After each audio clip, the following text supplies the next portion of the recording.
Hello 12th class. Now start the next topic and last topic of the chapter poverty. कि सरकार ने कौन से ऐसे जो है पॉलिसी या एलिवेशन प्रोग्राम लॉन्च किए जिससे पॉवर्टी रिमूव हुई। तो measures adopt by the government to remove poverty और पॉवर्टी एलिवेशन प्रोग्राम। तो कुछ प्रिंसिपल्स मेजर अडॉप्ट किए गवर्नमेंट ने 5 ईयर प्लान के अंदर टू रिमूव पॉवर्टी। सबसे पहले हम करेंगे स्वर्ण जयंती Gram Swarozgar Yojana to remove poverty from rural area. ग्रामीण क्षेत्र से पॉवर्टी को रिमूव करने के लिए सरकार ने एक प्रोग्राम लॉन्च किया, एलिवेशन प्रोग्राम SGSY, जिसको कहते हैं स्वर्ण जयंती ग्राम स्वरोजगार योजना, अप्रैल 1999 के अंदर। It replace the earlier program, जो पहले प्रोग्राम चल रहे थे उसको रिप्लेस करके रूरल डेवलपमेंट प्रोग्राम IRDP और training of rural youth for self employment, इसको रिप्लेस करके ये प्रोग्राम लॉन्च किया था। और इस प्रोग्राम के अंडर जो है सरकार ने सेल्फ जो स्मॉल एंटरप्राइजेस थे वो एस्टैब्लिश किए रूरल एरिया के अंदर। स्मॉल एंटरप्राइज जो ऑर्गेनाइजेड थे वो इंडिविजुअल एंटरप्राइजेस थे as well as collective basis पे थे। सेल्फ हेल्प ग्रुप बनाकर जो है फिर जो है एक छोटी छोटी यूनिट जो है प्रोड्यूस करनी, उसके लिए लोन प्रोवाइड करवाना। 2011 और 12 के अंदर जो है SGSY जो स्कीम थी रीस्ट्रक्चर की गई, उसको दोबारा से थोड़ा सा चेंज किया गया और वो नेशनल रूरल लाइवलीहुड मिशन के नाम से इन्होंने नाम चेंज किया 2011 एंड 12 में। यानी कि जो SGSY जो प्रोग्राम लॉन्च किया था सरकार ने, उसको जो है थोड़ा सा मॉडिफाई किया और उसके नाम को रख दिया गया NRLM। इस स्कीम के तहत सरकार ने जो है आजीविका, जिसको आजीविका के नाम से भी जाना जाता है, इस इन द फर्स्ट फेज़, पहले फेज़ के अंदर उन्होंने जो है 150 डिस्ट्रिक्ट के अंदर इसको लॉन्च किया, लागू कर दिया 2012 और 13 में। और the scheme was expanded to another 150 district by 14 to 15 और 14-15 के अंदर जो है इस स्कीम को और एक्सपेंड किया और 150 डिस्ट्रिक्ट दूसरे डिस्ट्रिक्ट में भी इसको इम्प्लीमेंट किया। This scheme was extend to whole the country, और उसके बाद धीरे धीरे ये पूरी कंट्री के अंदर जो है इसको एक्सटेंड कर लागू कर दिया गया। और NRLM से जो है एक्सपेक्टेड किया जाता है कि सेल्फ एम्प्लॉयमेंट लगभग 90 लाख पर्सन्स को मिल गई। The program is now renamed as Deendayal Antyodaya Yojana के नाम से जो है रीनेम्ड कर दिया गया है। तो यानी कि SGSY ग्रुप स्टार्ट किया गया और उसको जो है नाम चेंज किया गया 2011-12 में नेशनल रूरल लाइवलीहुड मिशन के नाम से इसको दोबारा से मॉडिफाई किया गया। और इस तरीके से पहले 150 डिस्ट्रिक्ट में किया गया, उसके बाद अनदर 150 डिस्ट्रिक्ट में किया गया और एंड में जो है इस स्कीम को जो है होल कंट्री के अंदर लॉन्च कर दिया गया।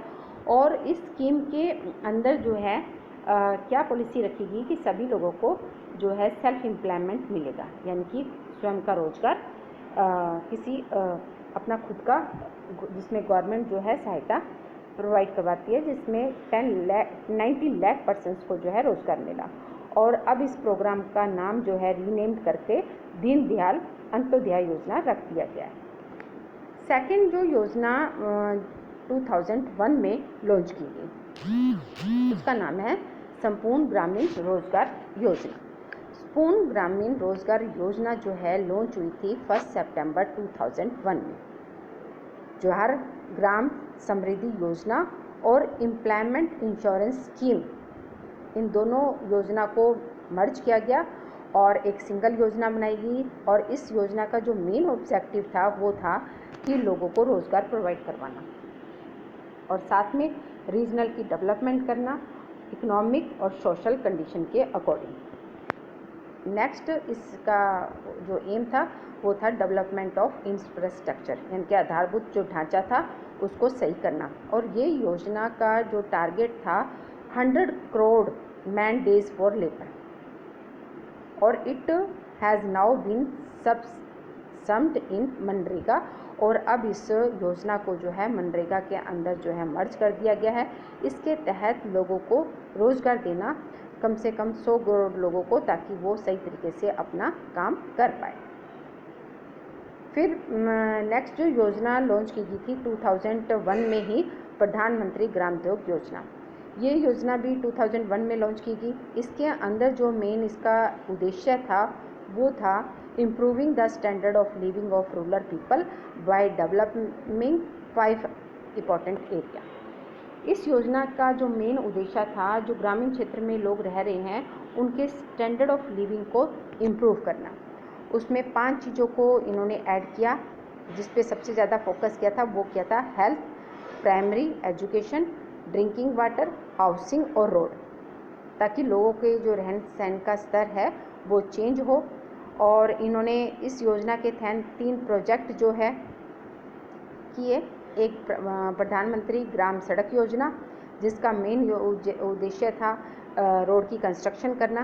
Bye 2007 in all villages having population of 500% और मोर, जिस विलेज में 500% या 500 से ज़्यादा रहते हैं उस विलेज के अंदर ऑल वेदर रोड कंस्ट्रक्ट करना, यानी कि किसी भी कैसी भी वेदर की कंडीशन हो उसके अकॉर्डिंग रोड सूटेबल रहे। सेकंड जो प्रोजेक्ट किया वो किया प्रधानमंत्री आवास योजना, यानी कि घरों की योजना बनाना, ताकि सभी लोगों को घर मिल सके, क्योंकि इसका एम था इम्पोर्टेंट एरिया हाउसिंग होनी चाहिए, घर होना चाहिए लोगों के पास। तो आवास योजना प्रोजेक्ट लॉन्च किया। और तीसरी जो योजना लॉन्च की वो थी प्रधानमंत्री ग्रामीण ड्रिंकिंग वाटर योजना, कि लोगों को स्वच्छ पानी जो है, साफ पानी पीने को मिले। तो 3 प्रोजेक्ट जो है इसी योजना के अंडर जो है लॉन्च किए गए। फिर नेक्स्ट जो योजना स्कीम लॉन्च की सरकार ने, जयप्रकाश रोजगार गारंटी योजना, JPRGY। ये जो स्कीम थी प्रोवाइड करवाती थी guaranteed employment in the most backward district of the country. जो हमारी कंट्री के बैकवर्ड डिस्ट्रिक्ट है उस एरिया के अंदर लोगों को रोज़गार प्रोवाइड करवाना। नेक्स्ट योजना स्वर्ण जयंती शहरी रोजगार योजना, जिसको लॉन्च तो किया गया था 1 दिसंबर 1997 के अंदर। नेहरू रोजगार योजना और प्राइम मिनिस्टर जो ये 2 योजना थी, integrated urban poverty eradications program have been merged with this योजना। और इन जो ये योजना चल रही थी, नेहरू रोजगार योजना, prime minister integrated urban poverty को भी रिड्यूस करने के लिए इस योजना को इन योजनाओं के अंदर मिक्स कर दिया गया। और इसका जो मेन ऑब्जेक्टिव था वो भी क्या था कि सेल्फ एम्प्लॉयमेंट इंक्रीज करना, wage employment to urban unemployed under employed person. जो शहरी क्षेत्र के अंदर बेरोजगार लोग हैं उनको वेजेस एम्प्लॉयमेंट स्कीम प्रोवाइड करवानी, और जो अंडर एम्प्लॉयमेंट पर्सन है। इसके अंदर 2 प्रोग्राम जो है इंक्लूड किए गए। एक था अर्बन सेल्फ एम्प्लॉयमेंट प्रोग्राम और दूसरा था urban wage employment programme.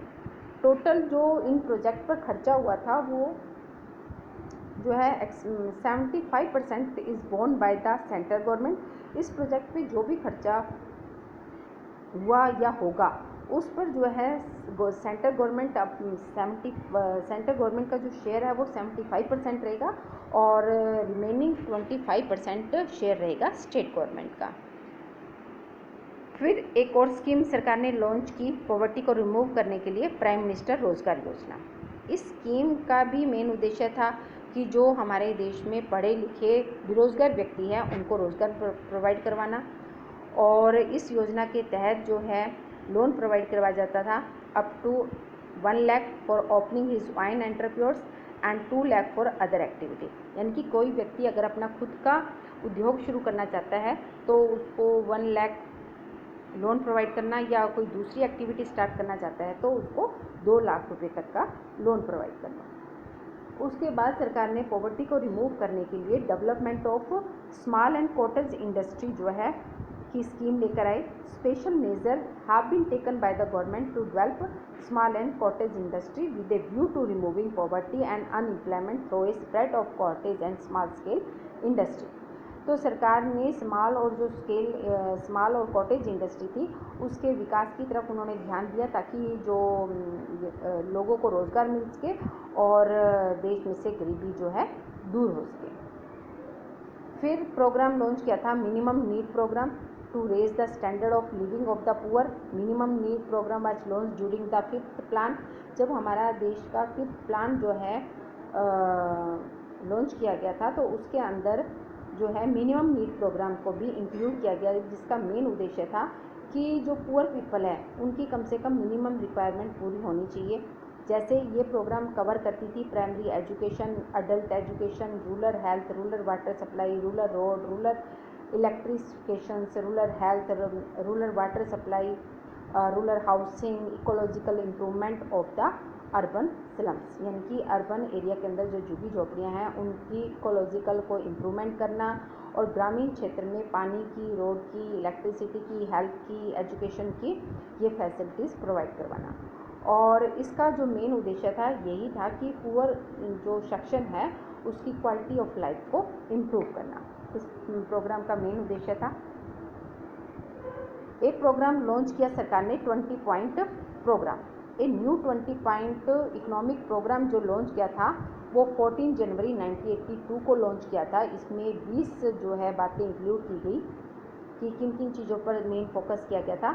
Increase in irrigation capacity, सिंचाई के साधन की कैपेसिटी को बढ़ाना, पल्सेस और ऑयल सीड्स के प्रोडक्शन को इंक्रीज़ करना, रूरल डेवलपमेंट प्रोग्राम ज़्यादा से ज़्यादा एक्सटेंड करना, नेशनल रूरल एम्प्लॉयमेंट प्रोग्राम करना, सीलिंग जो लैंड होल्डिंग की सीलिंग थी उसको फिक्सेशन करना, मिनिमम वेजेस जो है एग्रीकल्चर वर्कर के लिए डिसाइड करना, बाउंडेड लेबर जो है जैसे दास बना दिया जाता था कि उसी के अंडर काम करे उसको दूर करना, SC और ST जो है इनके लिए स्पेशल प्रोग्राम लॉन्च करना, ड्रिंकिंग वाटर गांव के अंदर पानी की फैसिलिटीज़ पूरी तरीके से हो, रूरल एरिया के अंदर हाउसिंग की प्रोविज़न रखा, स्लम एरिया में को इम्प्रूवमेंट करने की योजना रखी गई, पावर इलेक्ट्रिसिटी का विकास किया को रखा गया, फॉरेस्ट और गोबर गैस की डेवलपमेंट का के बारे में पॉइंट रखा गया, family planning, setting up of primary health center, welfare program women and children, primary education for children between 6 to 14 year, और पब्लिक डिस्ट्रीब्यूशन सिस्टम और फेयर प्राइस शॉप, सिंपल जो है industrial policy, checking of generation of black money, efficient management of public sector industrial unit. ये 20 programme जो है इस योजना के अंदर इंक्लूड किए गए और इस पर मेन फोकस किया गया ताकि पॉवर्टी रिमूव हो, लोगों का स्टैंडर्ड ऑफ लिविंग जो है यानी कि क्वालिटी ऑफ लाइफ इम्प्रूव हो। एक प्रोग्राम लॉन्च किया गया MNREGA, Mahatma Gandhi national rural employment guarantee act. इस एक्ट के बारे में आप सभी जानते भी हैं, आप 9th क्लास से पढ़ते आ रहे हैं इस एक्ट के बारे में कि इस एक्ट के according all those who are willing to undertake unskilled manual work at the minimum wages were offer employment for a minimum period of 100 days. यानी कि जो भी व्यक्ति काम करने का इच्छुक है यानी कि अनस्किल्ड पर्सन, तो उसकी मिनिमम वेजेस जो है डिसाइड की गई और 100 दिन का उसको रोज़गार प्रोवाइड जो है करवाया जाएगा। ये इस एक्ट के अंडर रखा गया। और those seeking employment are to report in those rural area where the employment program in being launched. और जिस भी गांव के अंदर या जिस भी रूरल एरिया के अंदर ये प्रोग्राम लॉन्च किया गया है तो वहाँ जो है सभी को बताया जाए रोज़गार के बारे में। और ये प्रोग्राम जो है रूरल एरिया के अंदर बहुत ज़्यादा पॉपुलर भी हुआ। According to one estimate, the total number of individuals who have benefited from this program has risen from 6.22 crore 14-15 to 7.70 crore 77 crore in 2018 और 19। एक एस्टिमेट लगाया गया कि टोटल कितने लोगों को रोज़गार मिला। तो अगर हम 2014 और 15 की बात करते हैं तो 6.22 करोड़ पर्सन्स को जो है रोज़गार मिला और 18 और 19 के अंदर 7 पॉइंट्स इसकी जो है पर्सन की जो है रेशो चेंज हो गई, 7.77 करोड़ लोगों को जो है रोज़गार मिला। एक सरकार ने पॉवर्टी को रिमूव करने के लिए और स्टैंडर्ड ऑफ लिविंग को इम्प्रूव करने के लिए एक प्रोग्राम लॉन्च किया, micro unit development refinance agency bank, जिसको मुद्रा बैंक के नाम से जाना जाता है। ये अप्रैल 2015 में जो है सेट किया। इसका जो मेन उद्देश्य था कि जो छोटे छोटे लघु उद्योग है और जो सेल्फ एम्प्लॉयड पर्सन है उनको लोन की फैसिलिटीज़ प्रोवाइड करवाना up to 10 lakh per unit. ये मुद्रा योजना जो है लॉन्च की गई थी। ये तो थे कि एलिवेशन प्रोग्राम की सरकार ने कौन कौन से प्रोग्राम जो है रखे ताकि लोगों को रोज़गार मिल सके, लोगों के पास इनकम हो सके और पॉवर्टी रिमूव हो। अब बात आती है कि पॉवर्टी एलिवेशन प्रोग्राम जब लॉन्च सरकार ने इतने करे और उसके बावजूद भी देश में से गरीबी जो है वो पूर्ण रूप से दूर नहीं हुई, तो इसके क्या मतलब कारण है? कुछ लोगों ने इसके तो आप लोग भी निकाल सकते हैं कि जब सरकार इतना कर रही है, डिफरेंट प्रकार के प्रोग्राम भी लॉन्च कर रही है, तो पॉवर्टी रिमूव क्यों नहीं हो पा रही और इसके क्या क्या कारण हैं? क्या कुछ ऐसा हुआ? The percentage of population below poverty line has decline. हाँ, इतना जरूर हुआ है कि जो हमारी पॉवर्टी है पूर्ण रूप से ख़त्म तो नहीं हुई परंतु रिड्यूस हो गई।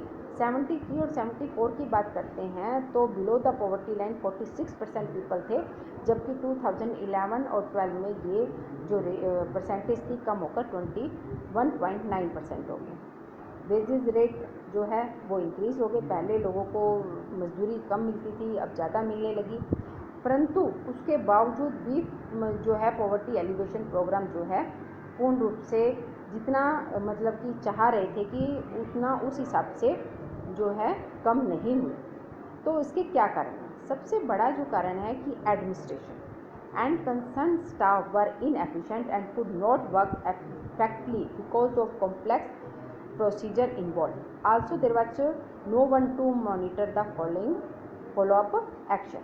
सबसे बड़ा जो कारण है वो है हमारा प्रशासन और उसमें काम करने वाला स्टाफ, वो जो है इनएफिशिएंट है, अयोग्य है, इफेक्टली प्रभावपूर्ण तरीके से काम नहीं करते। उसका मेन कारण है कि जो हमारा प्रोसीजर है वो ही कुछ सही नहीं है और उसका प्रोसीजर सही होने का मतलब है कि उसको फॉलो अप नहीं लेते कि भाई जो प्रोग्राम सरकार ने लॉन्च कर दिया है तो जो हमारा प्रशासन है वो अपने डिस्ट्रिक्ट में, अपनी स्टेट में, अपने रूरल एरिया में उसको सही ढंग से इम्प्लीमेंट नहीं करता, क्योंकि उनको पता है कि फॉलो अप लेने वाला तो कोई है नहीं, क्योंकि हमारे इनएफिशिएंट ऑफिसर है। सेकंड है those in charges of the program favoured the educated rich and resourceful person as against the poor. और दूसरा जो मेन कारण है कि जो हमारे ऑफिसर है या जो हमारे जो प्रोग्राम के इंचार्ज होते हैं वो रिच पर्सन, एजुकेटेड पर्सन और जो रिसोर्सफुल पर्सन होते हैं उनका ज़्यादा फेवर करते हैं और पुअर की तरफ ध्यान नहीं देते हैं, क्योंकि जो मेन प्रोग्राम जो सरकार ने लॉन्च किया वो किए तो पुअर के लिए, परंतु उसका फ़ायदा जो है एजुकेटेड, रिच और रिसोर्सफुल पर्सन को ही मिल पा रहा है। नेक्स्ट रीज़न है remote area and poor house hold located in the interior of the village were neglected. जो हमारे रिमोट एरिया है और पुअर हाउस होल्ड है वो उन एरिया को जो है नेगलेक्ट किया जा रहा है, उनकी तरफ ध्यान नहीं दिया जाता है, प्रोग्राम जो है उन तक पहुंच ही नहीं पाता है, तो ये भी प्रॉब्लम है। नेक्स्ट रीज़न है institutions that were needed to provide facilities like credit marketing were not very spotted. जो हमारे इंस्टीट्यूट है यानी कि जो हमारे बैंक हैं, चाहे वो पीएनबी हो, एसबीआई हो या कोऑपरेटिव बैंक है, डिफरेंट प्रकार के जो हमारे इंस्टीट्यूशन है जो मार्केटिंग का और क्रेडिट का से रिलेटेड वर्क करते हैं, वो सही ढंग से जो है पुअर पर्सन को ये फैसिलिटीज़ प्रोवाइड नहीं करते और उनका सही तरीके से सपोर्ट भी नहीं करते हैं। Definitions of poor was not clear to many. As a result, many non-poor took advantage of the program. और सबसे बड़ा जो इम्पोर्टेंट पॉइंट है कि हम आज तक पुअर को सही तरीके से डिफाइन ही नहीं कर पाए कि हु आर पुअर। तो उसके कारण क्या होता है कि जो नॉन पुअर है वो इस प्रोग्राम की एडवांटेज ले लेते हैं और पुअर पर्सन तक, जो वाकई में गरीब है, उस व्यक्ति तक ये बात नहीं पहुंच पाती है। नेक्स्ट रीज़न है power group in villages started exercise control over delivery mechanism of the poverty alleviation program. As a result, there was a large scale leakage in the delivery package and the poor received only a fragment of the ad unmarked for them. जो village के powerful person होते हैं, जिनके पास चाहे वो सरपंच है, नंबरदार है, मतलब कि या बीओ या डीओ कुछ भी जो इससे रिलेटेड है, सेक्रेटरी वगैरह, ग्राम सचिव वगैरह, तो जो मेन इस प्रोग्राम को अपने विलेज एरिया में डिलीवर करते हैं और उसको कंट्रोल करने वाले हैं, वो अपनी पावर का इस्तेमाल करके अपने ही लोगों को ये योजना का फ़ायदा दिलवाते हैं और पुअर जो पर्सन है उनके पास ये बातें बहुत कम पहुंच पाती हैं। नेक्स्ट रीजन है पीएपी, पॉवर्टी एलिवेशन प्रोग्राम, जो है largely government sponsored program and lagged participation of the people. एक के बाद एक जो है सरकार ने प्रोग्राम तो लॉन्च कर दिए, परंतु उसमें लोगों की भागीदारी जो है बहुत कम रही है। फिर इससे रिलेटेड जो स्ट्रेटजी बनाई गई थी कि not linked with the overall development strategy, did not nothing to modify the overall functioning of the economy which is the root causes of the poverty। यानी कि जो असल में गरीबी का कारण है, यानी कि मेन जो जड़ें हैं उनकी तरफ ध्यान नहीं दिया गया है और अपने हिसाब से ही जो है योजना बना दी गई और उसको इम्प्लीमेंट सही तरीके से नहीं किया गया है, जिसकी वजह से पुअर पर्सन जो है इसकी एडवांटेज नहीं ले पाया है। और जो भी सरकार प्रोग्राम लॉन्च करती है उसके बारे में लोगों को जो है कम मालूम होता है, क्योंकि सरकार इसका पूर्ण रूप से एडवर्टाइजमेंट नहीं कर पाती है, क्योंकि जो प्रोग्राम जिस ऑफिसर के पास या इंचार्ज के पास जाता है उसको मॉनिटर करने वाला कोई नहीं होता है, तो वो अपनी मन मर्जी से इम्प्लीमेंट करते हैं, तो लोगों तक अवेयर ही नहीं हो पाते, उनको यही नहीं पता चलता कि गांव में कौन सी योजना आ रही है और ना उनको सही तरीके से बताया जाता है। तो इन सभी की वजह से जो है सरकार ने डिफरेंट प्रकार के प्रोग्राम लॉन्च किए हैं, परंतु वो पूर्ण रूप से इफेक्टिव नहीं हुए, मीनिंगफुल नहीं हो पाए। No doubt that the government has spend huge amount of money on the poverty alleviation program. इसमें कोई शक नहीं है कि सरकार ने बहुत ज़्यादा अमाउंट में इन प्रोग्राम के लिए बहुत पैसा खर्च किया है ताकि देश में से गरीबी दूर हो सके, परंतु जैसी हम रिजल्ट चाह रहे थे वैसा रिजल्ट नहीं मिल पा रहा, क्योंकि जो डिलीवरी है, यानी कि जो हमारा एडमिनिस्ट्रेशन है वो करप्टेड है और उसमें जो स्टाफ है वो सही ढंग से काम नहीं करता है और यानी कि ऊपर से लेकर नीचे तक की जो भी हमारी एक लाइन बनी हुई है ऑफिसर्स की, वो सही तरीके से प्रोग्राम को लॉन्च नहीं करते हैं, क्योंकि सबको अपनी क्योंकि वो इतने एफिशिएंट ही नहीं है, योग्य ही नहीं है, उनको मालूम ही नहीं है कि क्या इस प्रोग्राम को किस तरीके से लॉन्च करना चाहिए और सरकारी, और ये तो बात है कि सरकारी कर्मचारी काम करके खुशी नहीं है, तो क्योंकि ठीक है जो हो जाए वो सही है, क्या फ़र्क पड़ता है। तो इस सब की वजह से भी जो है हमारे सरकार के पैसे एज ए वेस्ट के रूप में जाते हैं काफ़ी, कि सही तरीके से लोगों तक नहीं पहुंचता है। इसलिए हमारे देश में से जो हम चाह रहे थे कि गरीबी इस हिसाब से ख़त्म होनी चाहिए वो ख़त्म नहीं हो पाई। Late prime minister Rajiv Gandhi once remark that of the total help remark for the poor only 15% actually reach them. हमारे जो राजीव गांधी प्रधानमंत्री थे उन्होंने एक बात कही थी कि जो टोटल हेल्प मिलनी चाहिए पुअर को वो नहीं मिल पा रही है, केवल 50% ही, यानी कि 100 रुपीज़ अगर सरकार पुअर पर्सन के लिए खर्च कर रही है तो उसमें से 15 रुपये ही पुअर पर्सन के पास मुश्किल से पहुंच पाते हैं, बाकी जो है ऊपर हमारा जो एडमिनिस्ट्रेशन है वो अपने ही उसमें खर्च कर लेता है। तो ये सबसे बड़ा रीज़न है जिसकी वजह से इतने प्रोग्राम लॉन्च करने के बाद भी देश में से गरीबी दूर नहीं हुई है। तो सभी लोगों को जागरूक होना बहुत ज़्यादा ज़रूरी है। अभी भी सरकार ने जो है बहुत सारे प्रोग्राम जो है लॉन्च किए हैं और टीवी पर, न्यूज़पेपर पर उन प्रोग्राम के बारे में बताया भी जा रहा है, तो लोगों को चाहिए कि वो उनको सुने, उनके प्रति जागरूक रहे और उस प्रोग्राम के बारे में अपने गांव के सरपंच, अपने मोहल्ले के पार्षद और इनसे जो है मिलते रहें, इनसे बात करें कि हमारे क्या प्रोग्राम लॉन्च हुआ है, इसके बारे में पूर्ण जानकारी जो है अपने पास में रखें ताकि उन योजनाओं का फ़ायदा उन लोगों तक पहुंच पाए। तो ये आपका चैप्टर का लास्ट टॉपिक था। आप इस सारे वीडियोस को ध्यान से पहले सुने लेक्चर्स को, और उसके बाद जो है इससे रिलेटेड क्वेश्चन नोट्स जो है अपने रजिस्टर में नोट करें, और नेक्स्ट डे मैं आपको जो है इससे रिलेटेड क्वेश्चन सेंड करूँगा।